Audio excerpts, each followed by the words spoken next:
ಇದೇ ತಿಂಗಳು 29ನೇ ತಾರೀಕಿಗೆ ಹುಬ್ಳಿದಲ್ಲಿ 42,345 ಮನೆಗಳು ಕೊಡ್ತಾ ಇದ್ದೀವಿ. ಆ ಕಾರಣಕ್ಕೆ ಆಲ್ರೆಡಿ ಮುಂಚೆನೇ ಅವ್ರಿಗೆ ಹೇಳಿದೆ ನಾನು, ಈ ಥರ ಮನೆಗಳು ಕೊಡ್ತಾಯಿದ್ದೀವಿ ಸರ್, ನಾವು ಆ ಕಾರ್ಯಕ್ರಮ ಬರಬೇಕಂತ ಹೇಳ್ಬಿಟ್ಟು ಆ ನಿಗದಿಯಾಗಿದೆ. ಇವತ್ತು 29ನೇ ತಾರೀಕು ಇದೇ ತಿಂಗಳು ಹುಬ್ಳಿದಲ್ಲಿ ಕಾರ್ಯಕ್ರಮ ನಿಗದಿಯಾಗಿದೆ. ಮನೆ ರಾಹುಲ್ ಗಾಂಧಿನೂ ಬರಬೇಕಂದ್ರೆ ಅವ್ರಿಗೂ ಮನೆ ಮುಖ್ಯಮಂತ್ರಿಗಳು ಪತ್ರ ಬರೆದಿದ್ದಾರೆ. 17ನೇ ತಾರೀಕು ಮನೆ ಮುಖ್ಯಮಂತ್ರಿಗಳು ರಾಹುಲ್ ಗಾಂಧಿ ಟೈಮ್ ಕೊಟ್ಟಿದ್ದಾರೆ. ಅವತ್ತು ಅವ್ರದ್ದು ಕೇಳಿ ಖರ್ಗೆ ಸಾಹೇಬ್ರು ಏನಂದರು, ಅವ್ರದ್ದು ಒಂದು ಸತಿ ತಿಳಿಸ್ಬಿಟ್ಟು ಅವ್ರದ್ದು ಕನ್ಫರ್ಮ್ ಮಾಡಿ ಕಾರ್ಯಕ್ರಮ ಅಂತ ಹೇಳಿದ್ದಾರೆ. ಆ ಕಾರ್ಯಕ್ರಮ ಕರೆಯೋಕ್ಕಂತ ಬಂದಿರೋದು ಖರ್ಗೆ ಸಾಹೇಬ್ರು. ಮುಖ್ಯಮಂತ್ರಿಗಳಿಗೆ ರಾಹುಲ್ ಗಾಂಧಿ ಅವ್ರ ಭೇಟಿ ಸಮಯ 17ನೇ ತಾರೀಕು ಹೋಗ್ತಾ ಇದ್ದೀವಿ. 17ನೇ ತಾರೀಕಿಗೆ ಅದು ಆವತ್ತೇ ಆ ಡೇಟನ್ನು 29ನೇ ತಾರೀಕು ಡೇಟನ್ನು ನಿಗದಿ ಮಾಡುವಂತ ಹೇಳಿದೆ. CM 15ಗೆ ಹೋಗ್ತಾರೆ, ನಾನು 14ಕ್ಕೆ ಹೋಗ್ತಿದ್ದೆ. ನಾನು ಅದಕ್ಕಿಂತ ಮುಂಚೆ ಸುರ್ಜೇವಾಲನ ಭೇಟಿ ಮಾಡಿ, ಆಮೇಲೆ ವೇಣುಗೋಪಾಲ್ನ ಭೇಟಿ ಮಾಡಿ, 17ನೇ ತಾರೀಕು ರಾಹುಲ್ ಗಾಂಧಿನ ಭೇಟಿ ಮಾಡಿ ಅವ್ರನ್ನ ಸಮಯ CM ಸಮಯ ಕಟ್ಟಿದ್ದಾರೆ. 17ನೇ ತಾರೀಕು ಕಾರ್ಯಕ್ರಮಕ್ಕೋಸ್ಕರ ನಮ್ಮ ಕಾರ್ಯಕ್ರಮ ದೊಡ್ಡ ಮಟ್ಟದಲ್ಲಿ ಮಾಡ್ತಾಯಿದ್ದೀವಿ. ಇದುವರೆಗೂ BJP ಕಾಲದಲ್ಲಿ 10 ವರ್ಷದಿಂದ ಒಂದು ಮನೆ ಕೊಟ್ಟಿರಲಿಲ್ಲ, ತಮಗೆಲ್ಲ ಗೊತ್ತಿರೋದೇ ವಿಚಾರ. ಹೋದ ವರ್ಷದಲ್ಲಿ 36,789 ಮನೆಗಳು ಕೊಟ್ಟಿದ್ವಿ KR ಪುರಮಲ್ಲಿ. ಈ ಬಾರಿ 42,000 ಮನೆಗಳು ಕೊಟ್ಟಾಗಿ, ಒಟ್ಟಾಗಿ ನಮ್ಮ ಸರ್ಕಾರ ಬಂದಾದಮೇಲೆ 80,000 ಮನೆಗಳು ಕೊಟ್ಟಂಗಾಯಿತು. ಇನ್ನು ಥರ್ಡ್ ಸ್ಟೇಜಲ್ಲಿ ಇನ್ನು 30,000 ಮನೆಗಳು ಬಾಕಿ ಇದೆ. ಅದು ಫೆಬ್ರವರಿಯಲ್ಲಿ ಮಾರ್ಚಲ್ಲಿ ಕೊಡ್ತಾ ಇದೆ. ಹೋದ ಸಂದರ್ಭದಲ್ಲಿ ಕ್ಯಾಬಿನೆಟ್ ರಿಷಬಲ್ ಬಗ್ಗೆ ಕೂಡ ಏನು ಚರ್ಚೆ ಆಗುತ್ತೆ ಸರ್? ಅದ್ರ ಬಗ್ಗೆ ಯಾವ ಚರ್ಚೆನೂ ಇಲ್ಲ. ಈಗ ನಮ್ಮ ಒಂದೇ ಈ ಬಡವರಿಗೆ ಮನೆ ಕೊಡಬೇಕು. 29ನೇ ತಾರೀಕಿಗೆ ತಮ್ಮ ಮಾಧ್ಯಮ ಸ್ನೇಹಿತರು ಸಹಕಾರ ಬೇಕು. 29ನೇ ತಾರೀಕಿಗೆ ದೊಡ್ಡ ಮಟ್ಟದಲ್ಲಿ ಕಾರ್ಯಕ್ರಮ ಯಾರೂ ಮಾಡಿಲ್ಲ. ಕಾರ್ಯಕ್ರಮ 10 ವರ್ಷದಿಂದ ಒಂದು ಮನೆ ಕೊಡೋಕ್ಕೆ ಸಾಧ್ಯ ಆಗ್ತಾಯಿಲ್ಲ. ನಮ್ಮ ಸರ್ಕಾರ ಬಂದಾದಮೇಲೆ ನಾವು 5 ಗ್ಯಾರಂಟಿ ಘೋಷಣೆ ಮಾಡಿದ್ರೆ ತಮಗೆಲ್ಲ ಗೊತ್ತಿರೋದು ವಿಚಾರ. ಇದು ನಾವು ಘೋಷಣೆ ಮಾಡಿರಲಿಲ್ಲ, ಈ ಮನೆಗಳು ಫ್ರೀ ಕೊಡ್ತೀವಂತ ನಾವು ಘೋಷಣೆ ಮಾಡಿಲ್ಲ. ಎಲೆಕ್ಷನ್ ಟೈಮಲ್ಲಿ ನಾವು ಘೋಷಣೆ ಮಾಡಿಲ್ಲ. ಅಂದರೆ ಜನ ಬೀದಿಯಲ್ಲಿದ್ದಾರೆ, ಕಷ್ಟದಲ್ಲಿದ್ದಾರೆ ಅಂತ ಹೇಳ್ಬಿಟ್ಟು ಮನೆ ಮುಖ್ಯಮಂತ್ರಿಗಳು ಈ ಮನೆಗಳು ಕಟ್ಟಬೇಕಾದ್ರೆ 9,500 ಕೋಟಿ ಸರ್ಕಾರ ವತಿಯಿಂದ ಕೊಡಬೇಕು. ಅದಕ್ಕೆ ಮನೆ ಮುಖ್ಯಮಂತ್ರಿಗಳು ಅದು ನಾನೇ ಎಷ್ಟನ ಕಷ್ಟ ಆಗಲಿ ನಾನು ಕೊಡ್ತೀನಿ ಅಂತ ಹೇಳ್ಬಿಟ್ಟು 26 ಡಿಸೆಂಬರ್ ಕೊನೆವರೆಗೂ ಈ 2,30,000 ಮನೆಗಳು ಕೊಡಬೇಕಂತ ಮನೆ ಮುಖ್ಯಮಂತ್ರಿಗಳು ಸೂಚನೆ ಕೊಟ್ಟಿದ್ದಾರೆ. ಸ್ಟೇಜ್ ಬೈ ಸ್ಟೇಜ್ ನಾವು ಕೊಡ್ತಾಯಿದ್ವಿ. ಈಗ 29ನೇ ತಾರೀಕಿಗೆ 42,345 ಮನೆಗಳು ಕೊಡ್ತೀವಿ.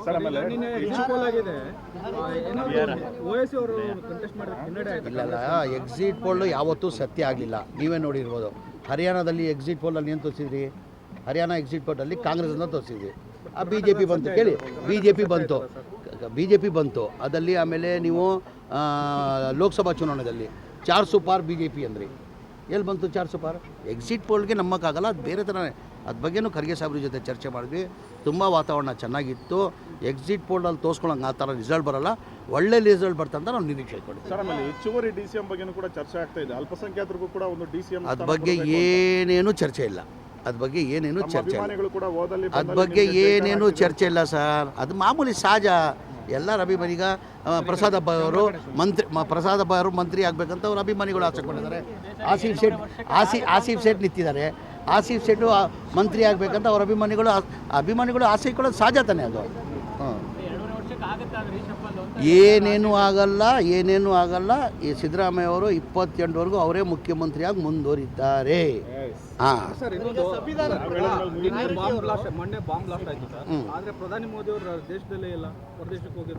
ಈಗ BJP ಅವ್ರಿಗೆ ನಿನ್ನೆ ಮಾಧ್ಯಮದಲ್ಲಿ ಹೇಳಿದ್ದೆ ನಾನು. ಈ ಪ್ರಶ್ನೆ ಯಾರು ಕೇಳಬೇಕು? ಆಮೇಲೆ ನನಗೆ ಆಶ್ಚರ್ಯ ಆಗೋದೇನೆಂದರೆ, ಚುನಾವಣೆ ಒಂದಿನ ಮುಂಚೆ ಹೆಂಗಾಯ್ತಿದ್ದು? ಈಗ ಬಿಹಾರ್ ಚುನಾವಣೆ ಇತ್ತು, ಬರತ್ತಾನೆ.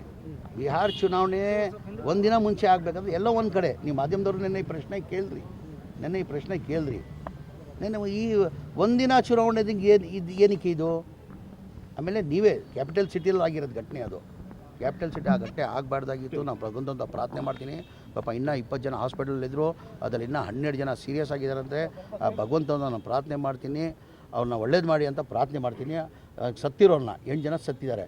ಆ ಕುಟುಂಬಕ್ಕೆ ಸೇರಿಸ್ಕೊಳ್ಳೋ ಶಕ್ತಿ ಕೊಡಲಿ ಅಂತ ಭಗವಂತನ ಪ್ರಾರ್ಥನೆ ಮಾಡ್ತೀನಿ. ಆಮೇಲೆ ಒಂದು ಮಾತ್ರ ಸ್ಪಷ್ಟವಾಗಿ ಹೇಳ್ತೀನಿ, ನಾನು ಮಾಡಿದ್ದಾರೆ ಅಂತ ಹೇಳಲ್ಲ. ನಾನು ಹಂಗೇನಾರು ಆಗಿದ್ರೆ ಯಾರಿಗೂ ಒಳ್ಳೇದಾಗಲ್ಲ. ನಾವು ಪೊಲಿಟಿಕಲ್ಗೋಸ್ಕರ ನಾನು ಹೇಳ್ತೀನಿಲ್ಲ ಸರ್, ಪೊಲಿಟಿಕಲ್ಗೋಸ್ಕರ ಆಗಿದೆ ಅಂತ ನಡೀತಾ ಇದೆ. ಅಲ್ಲಿ ಇಲ್ಲಿ ಗುಸಪುಸು ಅಂತ ಮಾತು ನಡೀತಾ ಇದೆ. ಹಂಗೇನಾರು ಆಗಿದ್ರೆ ಯಾರಿಗೂ ಒಳ್ಳೇದಾಗಲ್ಲ. ಅದು ಯಾರು ಇಲ್ಲಿ ಊಟ ಹೊಡ್ಕೊಂಡು ಬದುಕಲ್ಲ. ನಾವೆಲ್ಲ ಒಂದಿನ ಎಲ್ಲ ಹೋಗಲೇಬೇಕು. ನಾವು ಯಾರೂ ಇಲ್ಲಿ ಗೂಟ ಹೊಡ್ಕೊಂಡು ರಾಜಕೀಯದಲ್ಲೇ ಮುಂದುವರ್ಕೊಂಡು ನಾನು ಮುಖ್ಯಮಂತ್ರಿಯಾಗಿ ಮುಂದುವರ್ಕೊಂಡಿರ್ತೀನಿ, ನಾನು ಪ್ರಧಾನಮಂತ್ರಿಯಾಗಿ ಮುಂದುವರ್ತೀನಿ ಅಂತಲ್ಲ. ಒಂದಿನ ಎಲ್ಲ ಹೋಗಲೇಬೇಕಾಗಿರೋದು. ಸರ್, ಈಗ ಆ ಭಯೋತ್ಪಾದಕರು ಯಾರು ರಾಜಕೀಯದವ್ರ ಜೊತೆ ಸಂಪರ್ಕದಲ್ಲಿದ್ದು ಅದಕ್ಕೆ ನಾನು ಕೇಳಿ ಬಂದಿದ್ದಕ್ಕೆ ನಾನು ಹೇಳಿದ್ದು, ಆ ಥರ ಯಾರನ್ನ ರಾಜಕಾರಣಿಗಳು ರಾಜಕೀಯ ಲಾಭಕ್ಕೋಸ್ಕರ ಮಾಡಿದರೆ ಅವ್ರಿಗೂ ಒಳ್ಳೇದಾಗಲ್ಲ, ಅವ್ರ ಕುಟುಂಬಕ್ಕೂ ಒಳ್ಳೇದಾಗಲ್ಲ, ಯಾರಿಗೂ ಒಳ್ಳೇದಾಗಲ್ಲ. ಸರಿ, ಇದರಲ್ಲಿ ಟೆರರಿಸ್ಟ್ ಅವ್ರ ಜಾತಿ ಇಲ್ಲರಿ. ಒಂದು ಹೇಳ್ತೀನಿ, ಅವತ್ತಂದು ಹೇಳ್ತೀನಿ, ಟೆರರಿಸ್ಟ್ಗೆ ಜಾತಿನೇ ಇಲ್ಲ. ಯಾರು ಟೆರರಿಸ್ಟ್ ಅವ್ರ ಜಾತಿನೇ ಇಲ್ಲರಿ ಅವನು. ಆಮೇಲೆ ನಮ್ಮ ಇಸ್ಲಾಂ ಧರ್ಮದಲ್ಲಿ ಟೆರರಿಸ್ಟ್ ಅವ್ರಿಗೆ ಇದೆ ಪರ್ಮಿಷನ್ನೇ ಕೊಟ್ಟಿಲ್ಲ. ಅವ್ನು ಮುಸ್ಲಿಮೇ ಇಲ್ಲ. ಅವ್ನು ಯಾರು ಟೆರರಿಸ್ಟ್ ಮುಸ್ಲಿಮ್ ಅಂತಾನೋ, ಅವ್ನು ಮುಸ್ಲಿಮ್ ಅಲ್ವೇ ಅಲ್ಲ ಅವನು. ಆಮೇಲೆ ಯಾವ ಇದರಲ್ಲಿ ಹೇಳ್ಕೊಡಲ್ಲ ಸರ್ ಈ ಥರ ಮಾಡೋಕ್ಕೆ. ನಾನು ಹೇಳ್ತೀನಲ್ಲ, ಪ್ರತಿ ಸಲ ನಾನು ಮಾಧ್ಯಮದಲ್ಲೂ ಭಾಳ ಸತಿ ಹೇಳಿದ್ದೀನಿ, ಒಬ್ಬ ಸ್ಪೆಷಲಿ ರಾಜಕಾರಣಿ, ಯಾರನ್ನ ರಾಜಕಾರಣಿಗಳು ರಾಜಕೀಯಕ್ಕೆ ಬಂದಾದಮೇಲೆ ದಯಮಾಡಿ ಜಾತಿ ಮಾಡೋಕ್ಕೆ ಹೋಗಬೇಡಿ. ನೀವು ಹಂಗೂ ಜಾತಿ ಮಾಡೋಂಗಿದ್ರೆ ಮನೇಲಿ ಕೂತ್ಕೊಂಡು ಜಾತಿ ಮಾಡಿ. ಏನಕ್ಕಂದ್ರೆ ನನ್ನ ಲಕ್ಷ ಜನ ನಂಬಿರ್ತಾರೆ ರೀ. ನಾವು ಜಾತಿ ಮಾಡಿದ್ರೆ ದೇವ್ರು ನಮ್ಗೆ ಒಳ್ಳೇದಾಗ್ತದೆ ನಮಗೆ. ಆಮೇಲೆ ನಮಗಿಲ್ಲ, ನಮ್ಮ ಮಕ್ಕಳು ಹುಳ ಬಿಚ್ಚಾಯ್ತಾರೆ ಸರ್. ಅವು ಪೊಲಿಟಿಕಲ್ ಟೆರರಿಸ್ಟ್ ಇರಬಹುದು ಅನ್ನೋದು ತಮ್ಮ ಅನುಮಾನ. ಅದೇ ಸರ್, ಗೊತ್ತಿಲ್ಲ ನನಗೆ ಮಾಹಿತಿ. ನಾನು ಹೂವು ಸುದ್ದಿ ಕೇಳಿದ್ದೀನಿ, ತನಿಖೆ ನಡೀತಾ ಇದೆ. ಇದು ಘಟನೆ ಆಗಬಾರ್ದಾಗಿದ್ದು ಘಟನೆ ಆಗಿದೆ. ಏನೋ ಪೊಲಿಟಿಕಲ್ ಇನ್ವಾಲ್ವ್ಮೆಂಟ್ ಇದೆ. ಅದೇ ನನಗೂ ಆಶ್ಚರ್ಯ ಆಯಿತು. ಈಗ 11ನೇ ತಾರೀಕು ಬಿಹಾರ ಚುನಾವಣೆನೇ ಇದ್ದಿದ್ದು, ಇದು 10ನೇ ತಾರೀಕು ಇನ್ಸಿಡೆಂಟ್ ಆಗಿರೋದು. ಅದೆಲ್ಲ ಒಂದು ಕಡೆ ಹೂವು ಸುದ್ದಿಗಳು ಹಂಗೇನಾರು ಆಗಿದ್ರೆ ಅದು ಯಾರಿಗೂ ಒಳ್ಳೇದಿಲ್ಲ, ಯಾರಿಗೂ ಒಳ್ಳೇದಾಗಲ್ಲ. ಟೈಮಿಂಗ್ಲಿ ನಿಮ್ಗೆ ಒಳ್ಳೇದಾಗ್ಬೋದು, ಮುಂದೆ ಭಾಳ ಕಷ್ಟ ಅನುಭವಿಸ್ತೀರಾ. ಎನಿಬಡಿ ಸರ್, ಈ ರೀತಿಯ ಘಟನೆಗಳು ಹಿಂದೆನೂ ಆಗಿರ್ಬೋದು ಅಂತ ಯಾವ್ದಾದ್ರು ಘಟನೆ ವಿಚಾರ ಅನುಮಾನ ಇದೆಯಾ? ನಾನು ಹೇಳ್ತಿಲ್ಲ ಬಸ್ಸು, ನಾನು ಹೆಚ್ಚಾಗಿ ನಾನು ಮಾತಾಡೋಕೆ ಹೋಗಲ್ಲ. ಈ ಘಟನೆ ಆಗಬಾರ್ದಾಗಿತ್ತು ಅಂದ್ರೆ ಅಷ್ಟೇ ಹೇಳಿದೆ. ರೆಡ್ಡಿ ಅವರು ಸಿದ್ದರಾಮಯ್ಯನವ್ರನ್ನ ಸಂವಿಧಾನಾತ್ಮಕವಾಗಿ ಸಿಎಂ ಮಾಡಿದ್ದೀವಿ, 5 ವರ್ಷ ಸಿಎಂ ಅಂತ ಹೇಳ್ತಾರೆ. ಈಗ ನಾನು ಹೇಳ್ದಲ್ಲ, ಈಗ ನಮ್ಮ AICC ಅಧ್ಯಕ್ಷರು ಮನೆ ಮುಂದೆ ನಿಂತ್ಕೊಂಡು ಹೇಳ್ತಾ ಇದ್ದೀನಿ ನಾನು. ಈ 28ವರೆಗೂ ಸಿದ್ದರಾಮಯ್ಯ ಮುಖ್ಯಮಂತ್ರಿ ಕುರ್ಚಿ ಖಾಲಿ ಇಲ್ಲ. ಅದು ಖಾಲಿ ಇದ್ರೆ ತಾನೇ ಚರ್ಚೆ ಆಗಬೇಕಾಗಿರೋದು. DK ಶಿವಕುಮಾರ್ ಅವರು ಪವರ್ ಶೇರಿಂಗ್ ಈಗ ಅವರು ಅಧ್ಯಕ್ಷ ಆಗಿದ್ದಾರೆ, ಅಧ್ಯಕ್ಷ ಕುರ್ಚಿನೂ ಖಾಲಿ ಇಲ್ಲ. ಅವರು ಮುಖ್ಯಮಂತ್ರಿ ಆಗ್ಬೇಕಂತ ಆಸೆ ಇದೆ. ಯಾರಿಗೂ ಆಸೆ ಇರಲ್ಲ ಮುಖ್ಯಮಂತ್ರಿ ಆಗ್ಬೇಕಂತ? ನಿಮ್ಮ ಮುಖ್ಯಮಂತ್ರಿ ಮಾಡ್ತೀನಿ ಅಂದರೆ ಆಸೆ ಇರೋಲ್ವಾ? ಇಲ್ಲ, ನಿಮ್ಗೆ ಆಸೆ ಇದೆಯೋ ಇಲ್ಲ ಕೇಳಿ. ಎಲ್ಲ ಯಾರಿಗೂ ಮುಖ್ಯಮಂತ್ರಿ ಆಗಬೇಕಂತ ಎಲ್ಲರಿಗೂ ಆಸೆ ಇರೋದು ಸಹಜ. ಆ ಶಿವಕುಮಾರ್ಗೂ ಇದೆ, ಅವ್ರ ಅಭಿಮಾನಿಗಳು ಇದೆ. ನಾವು ಸಿದ್ದರಾಮಯ್ಯ ಆದಮೇಲೆ 28 ಆದಮೇಲೆ ಶಿವಕುಮಾರ್ ಮುಖ್ಯಮಂತ್ರಿ ಆಗಬೇಕಂತ ನಾವು ಬಯಸ್ತೀವಿ. ಆಗ್ಬೇಕು. ಅವರು ಪಕ್ಷ ದುಡಿದಿದ್ದಾರೆ, ಅವರು ಅಲ್ಲಿವರೆಗೂ ಇಲ್ಲ, ಶ್ರಮ ಪಟ್ಟಿದ್ದಾರೆ. ಅವರು 28ರವರೆಗೂ ಇಲ್ಲ, ಖಾಲಿನೇ ಇಲ್ಲಲ್ಲ, ನೀವು ಕಾಯ್ಬೇಕಲ್ಲ 33ರವರೆಗೆ. ಖಾಲಿನೇ ಇಲ್ಲಲ್ಲ. 28ಅಲ್ಲೂ ಕಾಂಗ್ರೆಸ್ ಸರ್ಕಾರನೇ ಬರೋದು. ಇದು ಹೇಳ್ತಾ ಇಲ್ವಾ ಸರ್ ನಾನು? ಈಗ ಮನೆಗಳು 5 ಗ್ಯಾರಂಟಿ ಅಂತ ಹೇಳಿದ್ವಿ ನಾವು. 5 ಗ್ಯಾರಂಟಿ ಏನಂದ್ರೆ ವಿರೋಧ ಪಕ್ಷದವರು ಈ 5 ಗ್ಯಾರಂಟಿಗಳು ಕೊಡೋಕ್ಕೆ ಸಾಧ್ಯ ಆಗಲ್ಲ. ಈ ಗ್ಯಾರಂಟಿಗಳು ಕೊಡಬೇಕಾದ್ರೆ 55ರಿಂದ 60 ಸಾವಿರ ಕೋಟಿ ಆಗ್ತದೆ. ಇವ್ರು ಬರೀ ರಾಜಕೀಯ ಭಾಷಣ ಮಾಡಿದ್ದಾರೆ, ಗ್ಯಾರಂಟಿಗಳು ಕೊಡೋಕ್ಕೆ ಸಾಧ್ಯ ಆಗಲ್ಲ ಅಂದರು. ನಮ್ಮ ಮಾತು ತಕ್ಕಂಗೆ ಒಂದೇ ತಿಂಗಳಲ್ಲಿ 5 ಗ್ಯಾರಂಟಿ ಜಾರಿ ಮಾಡಿದ್ವಿ. ಇದು ನಾವು ಘೋಷಣೆ ಮಾಡಿಲ್ಲ ಬಡವ್ರ ಮನೆ ಕೊಡ್ತೀವಂತ. ಬಡವ್ರು ಬೀದಿಯಲ್ಲಿದ್ದಾರೆ ಕಾರಣಕ್ಕೆ ಮಾನ್ಯ ಸಿದ್ದರಾಮಯ್ಯ ಅವರು ಅಷ್ಟು ಕಷ್ಟದಲ್ಲೂ ಗ್ಯಾರಂಟಿದಲ್ಲೂ 9,500 ಕೋಟಿ ಕೊಡ್ತೀನಿ ಅಂತ ಒಪ್ಕೊಂಡು ಈಗ ಬಡವ್ರ ಮನೆಗಳು ಕೊಡ್ತಾಯಿದ್ವಿ. ಅಲ್ಲೇ ಅರ್ಥ ಮಾಡ್ಕೊಳ್ಬೇಕಾಗ್ತದೆ. ಆಮೇಲೆ ಇದು ನೋಡಿ, ಇತಿಹಾಸ ತೆಗೀರಿ ನೀವು, ಮಾಧ್ಯಮ ಸ್ನೇಹಿತರು ಕೇಳೋದು. ಯಾವಾಗ ಚುನಾವಣೆ ಬರ್ತದೆ, ಜನಗಳು ಮುದ್ದೆ ಕಾಂಗ್ರೆಸ್ ಪಕ್ಷ ಹೋದ್ರೆ ಏನು ಮಾಡ್ತೀವಿ? ನಮ್ಮ ಸಾಧನೆಯನ್ನು ತೋರಿಸಿ ಮತ ಕೇಳ್ತೀವಿ. ನಮ್ಮ ಸರ್ಕಾರ ಇತ್ತು ಹಿಂದಿನ 2013ರಿಂದ ಹಿಡ್ಕೊಂಡು 18ವರೆಗೂ ನಮ್ಮ ಸರ್ಕಾರ ಇತ್ತು, ಇಂಥ ಭಾಗ್ಯಗಳು ಕೊಟ್ಟಿದ್ದೀವಿ, ಇಂಥ ಕಾರ್ಯಕ್ರಮನ ಕೊಡ್ತೀವಿ. 2023 ಚುನಾವಣೆಗೆ ಹೋಗಿದ್ವಿ, ನಮ್ಮ ಸರ್ಕಾರ ಬಂದರೆ 5 ಗ್ಯಾರಂಟಿಗಳು ಕೊಡ್ತೀವಿ ಅಂತ ನಮ್ಮ ಸಾಧನೆಯನ್ನು ತೋರಿಸಿ ನಾವು ಮತ ಕೇಳ್ತೀವಿ. ಯಾವ ಥರ BJP ಅವ್ರು ಸಾಧನೆ ತೋರಿಸಿದಾರ, ಹೇಳಿದಾರ ನಾವು ಇಂಥದ್ದು ಮಾಡಿದ್ದೀವಿ ಅಂತ? ಏನಿಲ್ವೇ ಇಲ್ಲಲ್ಲ. ಸಾಧನೆ 0. ಬರೀ ಹಿಂದೂ ಮುಸಲ್ಮಾನ್.